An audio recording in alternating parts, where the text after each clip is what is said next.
Hey guys, welcome to the second episode of the Business Adapt series. In this episode, we talk about selling ideas in this unprecedented times. So here are the 10 ideas for wineries and distilleries that I've identified, real simple, real basic, and most practical that will give you immediate results. Number one, partner with your local restaurants, right? So you can partner with the local restaurants, you can help them with the deliveries, you can help them with upselling, you can make packages and try and bundle up the offer. You push the food and they push your wine. So it's a win-win situation. Number two, create content that buyers or consumers really want or are consuming. Here are the 3 examples of the content that you can create. Become a local sort of a channel outlet for your community. So give them news update, give them, if there are any more cases, give them a legislative update, give them legal update, just the neighborhood update, that, hey guys, the tennis court is now open, or whatever it is related to your community. Grocery store hours, just literally like ShopRite change hours, and these are the new hours. So if you are looking to buy some bread, these are the new hours. They are now open an hour early. Those kind of things. People want relevant news update, not just what is happening with the cases. What I mean is the helpful content. Talk about your winery's origin story as well. So just how you started. Hey guys, so you're just wanted to share the origin story. So make up a series with like 5 to 6 episodes. How you got there. Talk about your wineries. What you're doing to eliminate this, meaning how are you taking care of your employees, what sanitization are you doing so people don't have fear when they make a buying decision for your winery. So you can just brand it like properly, COVID resistant or something, like make it a very high impact, because fear is the number one thing that is going to stop them to buy from you. So clearly be very transparent. Just don't talk, show them what you're doing. Every employee, how when they enter your winery, what happens? Every case when you touch, what happens? Are you cleaning the bottles and packing? Are you cleaning the case before you put it for, delivery? So show them that is going to be super important. The number 3 tactic, or I would say insight, is you can create a weekend little tasting event and call this as help yourself tasting, right? Like a contactless tasting and wine buying experience this Saturday at this winery. So here's how it works, right? So be visual, show them, record in a video that this is how our contactless wine tasting is going to happen this weekend. Step 1, set up a wine tasting area where you open up few bottles, put little that wine tasting glasses, those plastic ones where you can just pour and then throw those glasses, and have a little circles of 20-30 people with 6 feet or whatever the distance we have to keep for social distancing, so people know that this is the line. So draw a diagram literally where they stand, and then each one at a time they can come and taste. And then next to the tasting, step 2 is buy yourself. So make a package of literally $100 and $50, like a 6-pack of 50, 12-pack of 100, and stack up sort of deals. No single sales for sure, because what we all want is less transactions and more stack ups, right? So I want to stack up. If I was a buyer, I want to really buy like 5 cases, not even 1 cases, if I had the money. And if I don't have the money, I would still go for 6 bottles. I don't want to come back again and again and step out of my house. So same goes with the winery. I don't want to sell a single case and risk everything, as well. So put case displays, put a 5-case deal as well, like $500. Here it is. And then cash options, like they just put the cash in the bin, or some money bank where you can put it. And if you trust your neighborhood, by all means, you can do this approach. You can also give them a card payment that don't have cash. Call on this number, and you're just standing there or inside, whichever way you prefer, and you take the payment by credit card. on the phone, and you tell them, okay, you can now pick up your case, and then you can see the process, and they pick up their case and put it in the car. So I think it's something interesting you can try, like contactless tasting, followed by selling cases without they even touching you, or anything else. The fourth idea is maybe come up with some scheme like thank you customer scheme.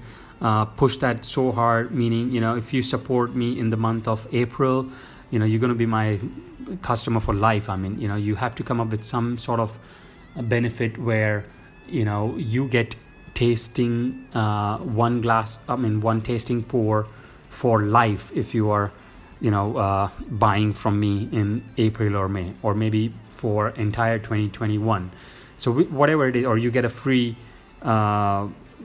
coffee for when you come back. So just come up with some thank you scheme where you appreciate the value they are giving to you in April and May when you really need it.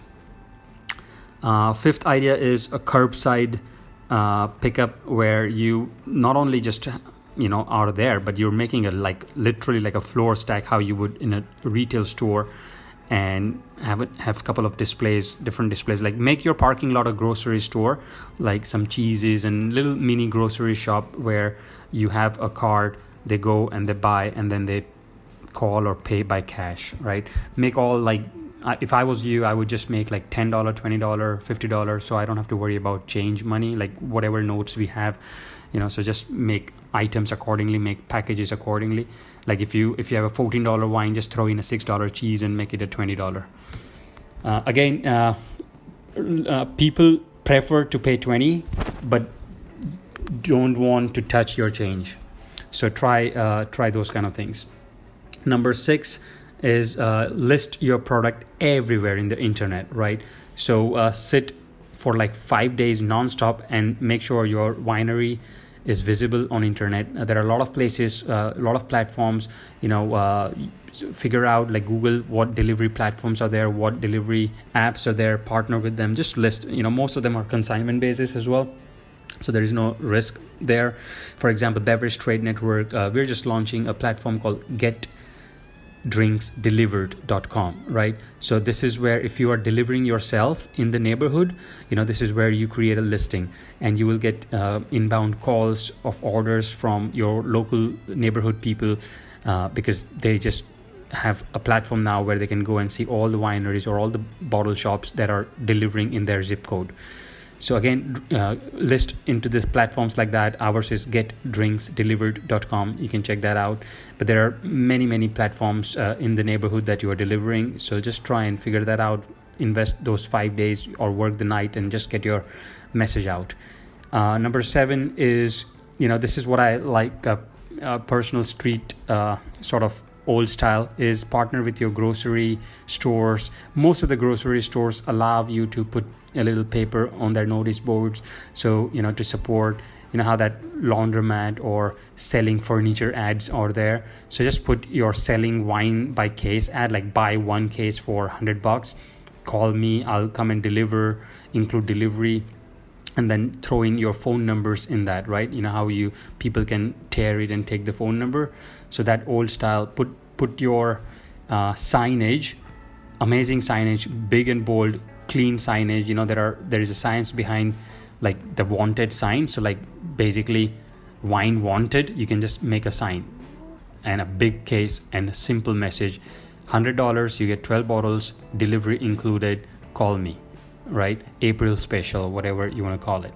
So put the signs in laundromats or right wherever you can. Grocery stores are the best because they're open. Support your local neighborhood will support you. While you're at the grocery stores, it may be a good idea to partner with them and also ask them if you can sort of get your car or your wine truck, if you have, that's amazing for branding and marketing, and start selling in their grocery store. You can tell them, I will buy cheeses and I'll give free deals with my wine sales. Everyone can win if you really think hard, because you can just pop up your truck there so people can see that you're selling wine in a local shop, right, as well. Again, I don't know the legalities of your own counties, but California, I'm assuming, would be fine. Then DM Instagram personal, like 20 a day, 20 a day LinkedIn. So figure out your neighborhood people and then just DM them, hey, I have this offer, so blah blah blah, here's my story. So just throw the content there. And number 10 is old-fashioned telesales. Just find some data, figure out how you can find some data, or literally start cold calling. Like, this is the street, I'm going to start calling, white pages, and then, hey, Mr. Smith, I'm calling from this winery, just wanted to let you know that, hey, we are open for deliveries, right? So you're not doing any hard selling, you're just informing them that you're open for deliveries, because guess what, not many people even know that you are delivering and you are open, and this is what you're doing, to eliminate fear. And a case that comes from you is, very clean, and they can trust you. So you have to show that what process you're doing, you have to inform them, you have to create awareness. So again, these are the things that I would do. Good 10 tips you can start selling. One major thing I would want to end is, don't really worry about what you can't do. Just like quadruple down on what you can do, because that is the only thing that's in your control. And guess what, just think positively that when this all ends, let's say after 6 months, when your distribution and restaurant sales are back, this is going to be an added revenue channel. You've proven yourself that you can generate business through this. That confidence will just help you navigate. When you step out of your comfort zone, you can do anything. So thanks, folks. All the best.